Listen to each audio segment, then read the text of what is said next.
Shalom Aleichem, senang sekali bertemu dengan Bapak, Ibu, dan Saudara sekalian dalam Menit-Menit Torah, yaitu pengajaran Torah secara online dalam bahasa Indonesia melalui channel Bnei Noah Indonesia.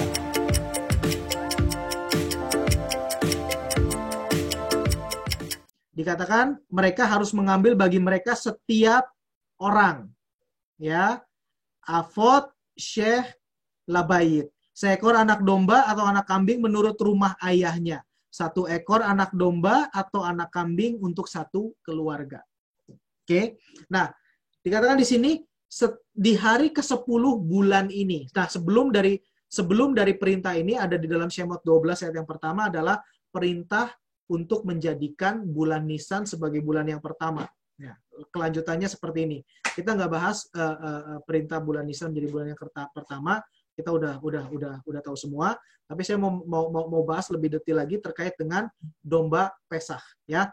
Nah, dikatakan katakan kepada segenap Israel, ucapkan di hari ke-10 bulan ini mereka harus mengambil bagi mereka setiap orang seekor anak domba atau anak kambing untuk menurut rumah ayahnya, 1 ekor anak domba atau anak kambing untuk 1 keluarga. Nah, perintah terkait domba Pesach itu sebetulnya detailnya kalau kita baca terus itu seperti ini. Tanggal 10 Nisan, masing-masing keluarga itu mengambil 1 ekor anak domba atau anak kambing. Ya, tergantung dari jumlah rumah ayahnya gitu ya. Kalau cukup 1 anak kambing. Kalau ternyata nggak cukup, harus bergabung dengan keluarga yang lainnya. Kan perintahnya begitu. Ya. Nah, lalu perintahnya adalah ditaruh di dalam rumah untuk diteliti sampai tanggal 14 Nisan. Jadi, diambil tanggal 10, ditaruh di rumah untuk diteliti sampai tanggal 14 bulan Nisan. Selama 4 hari. Nah, tanggal 14 lewat tengah hari, seluruh Israel yang ada di Mesir saat itu harus menyembelihnya serentak. Lalu malamnya dipanggang dan harus dimakan oleh seluruh keluarga. Jika tidak habis, itu harus dibakar habis dalam api, tidak boleh ada sisa. Ya, oke. Nah, ini perintah ataupun secara garis besarnya. Nah, sekarang kita masuk agak detail sedikit. Nah, apa sih yang terjadi? Yang terjadi adalah domba itu adalah dewa bagi orang Mesir. Ya. Jadi gini, ada sebuah dewa yang namanya Dewa Khnum di sini. Nih, Dewa Khnum. Ya. Nah, Dewa Khnum ini apa? Itu adalah one of the earliest known Egyptian deities. Ini Wikipedia, silakan bisa dicari di Wikipedia. Jadi Khnum, dewa yang berkepala domba itu termasuk salah satu dewa yang pertama kali dikenal dalam Mesir kuno. Nah, dewanya ini fungsinya apa? Jadi originally the god of the source of Nile. Wow. Jadi ini sebenarnya dewa yang cukup tinggi. Kenapa? Karena kita tahu bahwa Mesir, Sungai Nil sendiri oleh Firaun dan oleh orang-orang Mesir itu dianggap sebagai dewa kan. Nah, dan disembah pula gitu loh. Nah, ini adalah dewa yang mengatasi dan menjadi sumber daripada Sungai Nil. Jadi lebih tinggi lagi statusnya. Nah, maka dari itu domba itu dijadikan dewa bagi orang Mesir gitu ya. Jadi ini benar-benar sebuah tindakan provokasi gitu loh. Jadi yang terjadi itu seperti ini. Jadi orang Israel itu di hari ke-10 bulan Nisan menuntun domba gitu, dituntun dari itu terus ketika dibawa ke rumahnya itu terjadi percakapan. M itu orang Mesir. Kira-kira ngomongnya gini, ini mau dibawa kemana itu domba? Nah, dia kan tahu kan bahwa orang Mesir orang-orang Israel itu kan tugasnya penggembala, tapi ketika ditarik dibawa ke rumah, itu kan pasti ada tanda tanya besar.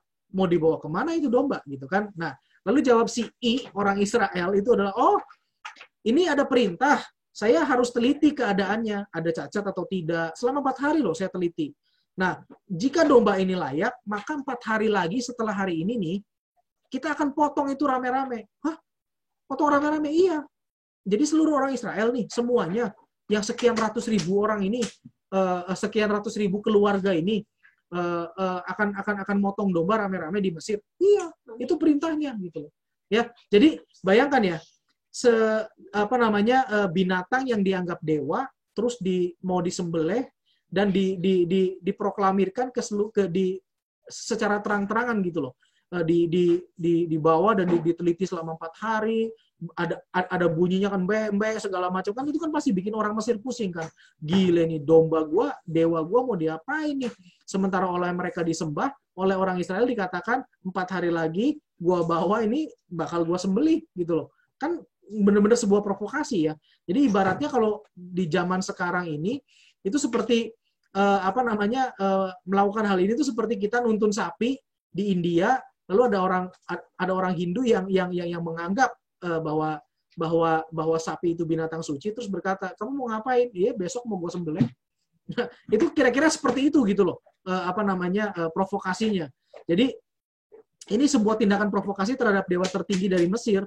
Nah, sebetulnya yang dinyatakan adalah Hashem yang kami sembah itu adalah di atas dewa kalian yang paling besar. Itu yang dikatakan oleh Ramban.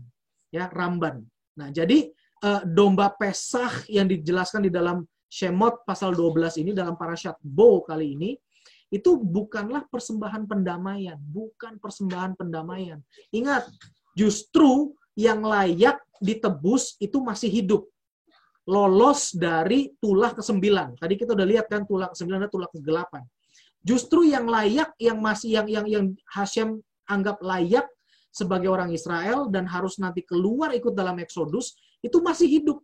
Yang nggak layak, mati di dalam tulah ke-9. Nah, jadi domba Pesach ini adalah bukan persembahan pendamaian. Bukan korban khatat. Bukan untuk menebus dosa. Bukan sama sekali. Tetapi justru domba Pesach adalah pertunjukan, provokasi, bahwa Israel lebih taat kepada Hashem. Bahkan dewa yang dianggap sebagai dewa tertinggi Mesir pun disembelih dan dimakan. Itu loh inti daripada domba Paskah. Jadi bukan persembahan, bukan pendamaian, bukan penebusan dosa, nggak ada urusannya. Karena sekali lagi saya katakan, di tulah ke-9 yang tidak layak mati, tetapi yang layak masih hidup dan harus menyatakan, membuat sebuah proklamasi dan sebuah deklarasi kuat terakhir, yaitu provokasi terhadap dewa Mesir yang tertinggi, yaitu Kenum ini tadi, yang berkepala domba. Oke? Jadi saya harap kita paham bahwa domba Pesach itu adalah sekali lagi bukan persembahan pendamaian. Ya, kita lanjutkan. Jadi jangan salah kaprah. Kita lanjutkan. Nah, terkait dengan domba Pesach itu, perintah terkait dengan domba Pesach itu yang menegaskan kembali bahwa domba Pesach ini bukan korban pendamaian, karena penyembelihannya boleh dilakukan siapa saja, tidak harus imam. Kalau korban pendamaian harus imam, korban khatat harus imam, ya kan, dan tidak boleh sembarangan. Tapi ini semua sembelih dengan cara yang benar tentunya ya. Karena apa? Karena ini bukan korban pendamaian ya. Dan dilihat di sini yang pertama.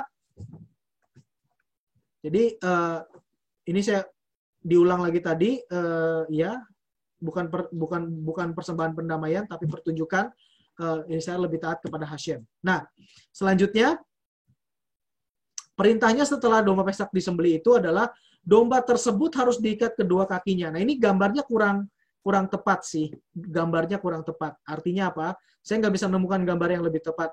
Jadi gambarnya ini bukan begini, tapi diikatnya itu lebih menekuk. Jadi kayak seperti orang meringkuk begini. Kakinya itu seperti meringkuk begini. Kaki depan dan kaki belakangnya juga meringkuk begini ya. Seperti itu mengikatnya. Kepalanya itu tidak dibiarkan seperti ini, tetapi ditarik ke dalam. Jadi tangannya udah begini, kepalanya ditarik ke dalam. Begitu. Ya. Dilipat sejauh mungkin di antara sela kaki depan. Tetapi tidak boleh ada tulang yang dipatahkan. Artinya seperti itu. Jadi ketika memposisikan si domba itu dalam posisi tersebut, hati-hati tidak boleh ada tulang yang dipatahkan. Ya. Dan setelah itu baru dibakar di atas api. Dan darahnya hasil penyembelihan itu tadi dioleskan di ambang pintu. Nah, sekarang apa artinya itu semua? Ya. Yang pertama, bentuk domba yang demikian, yang tangannya meringkuk, kepalanya masuk ke sini, itu adalah seperti bentuk janin dalam rahim manusia. Betul nggak? Betul kan? Iya. Janin di dalam perut wanita itu, dalam perut perempuan itu meringkuk. Gitu.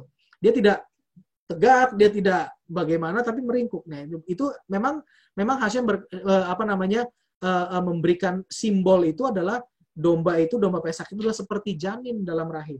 Oke? darah yang dioleskan di ambang pintu itu selain provokasi terhadap Mesir, juga adalah lambang dari jalan lahir. Ya, lambang dari jalan lahir. Israel, perintahnya adalah begitu ada aba-aba dari Hashem, harus segera keluar dari pintu yang ada darahnya itu. Ya, itu adalah lambang kelahiran daripada anak sulung. Jadi sebetulnya domba Pesach ini juga adalah sekaligus lambang daripada janin yang lahir keluar sebagai anak sulung, yaitu siapa? Israel. Ya, jadi ini nggak ada hubungannya dengan dosa, nggak ada hubungannya dengan